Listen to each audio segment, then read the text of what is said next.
TDP senior నేత దేవినేని ఉమా మాట్లాడుతున్నారు. ఇప్పుడు లైవ్ చూద్దాం. నీళ్లు తేవటానికి 57 నెలలు 30 కోట్లు ఖర్చు. నువ్వు డబ్బా కొట్టుకుంటావా? నేను వదిలిచ్చానని చెప్తావా? పట్టుమని ఎన్నికలు ఇంకా 40 రోజులు లేవు. నీ 3 రిజర్వాయర్ల డ్రామాలు ఏంటి జగన్ రెడ్డి? ఏంటి జగన్ రెడ్డి? గణేష్పురం దగ్గర చిత్తూరు జిల్లాలో 214 కోట్లు ఇవాళ జీవోలు నేలకి గీసుకోవటానికా? ఎన్నికలు 40 రోజుల్లో పెట్టుకొని నువ్వు 3 రిజర్వాయర్లు ఉద్ధరిస్తావా?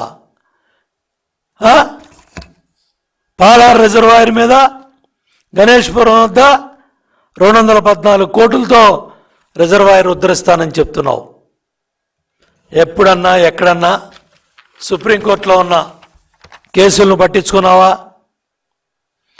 పక్క రాష్ట్రం వేసిన కేసులను ఎప్పుడన్నా ఇంటర్ స్టేట్ అధికారులు కానీ నువ్వు కోట్లు ఖర్చు పెట్టే లాయర్లు కానీ ఏనాడన్నా పక్క రాష్ట్ర ప్రభుత్వం వేసిన సుప్రీంకోర్టులో కేసును ఏమన్నా పట్టించుకున్నావా జగన్ రెడ్డి? అటవీ శాఖ క్లియరెన్స్లు ఏమన్నా తెచ్చావా జగన్ రెడ్డి? మీ ఐఐఎంలోనే 1,72,00,000 పనులకి దిక్కు మొక్కుందా జగన్ రెడ్డి?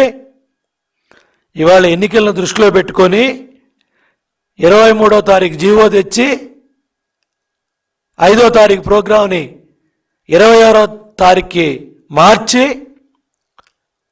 రాని నీళ్ళని పోని నీళ్ళని కట్టడ చేసి పై ప్రాంతాల రైతాంగం మీద కేసులు పెట్టి సిగ్గుందా అని అడుగుతున్నా. గత 5 ఏళ్లలో ఆంధ్రనివా కాలువల మీద ఎక్కడన్నా ఎప్పుడన్నా రైతుల మీద మేం కేసులు పెట్టామా? కర్నూలుకి నీళ్ళు ఇచ్చాం, కర్నూలు రైతాంగానికి నీళ్ళు ఇచ్చాం.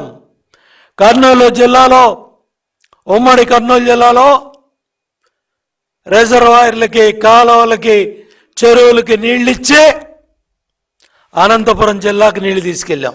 జీడిపల్లికి చర్లపల్లి కావచ్చు, ఏ రిజర్వాయర్ అయినా సరే ఎక్కడైనా సరే, పెనుగొండ అవ్వచ్చు, రాప్తాడు అవ్వచ్చు, ధర్మవరం అవ్వచ్చు, అన్ని చెరువులకి జలకళ చంద్రబాబు నాయుడు గారి హయాంలో బ్రహ్మాండంగా నీళ్లు పరిగెత్తిచ్చాం, నీళ్ళు ఇచ్చాం. దమ్ముగా ధైర్యంగా చెప్తా ఉన్నా.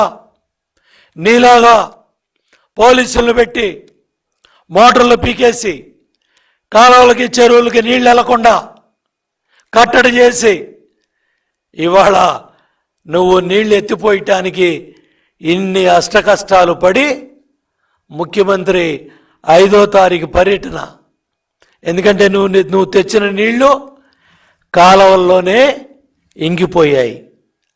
ఆ ఇంకిపోయిన నీళ్లు మళ్ళీ 21 రోజుల ఆప్సోపాలు పడి కర్నూలు జిల్లాని ఎండగట్టి అనంతపురం జిల్లాని ఎండగట్టి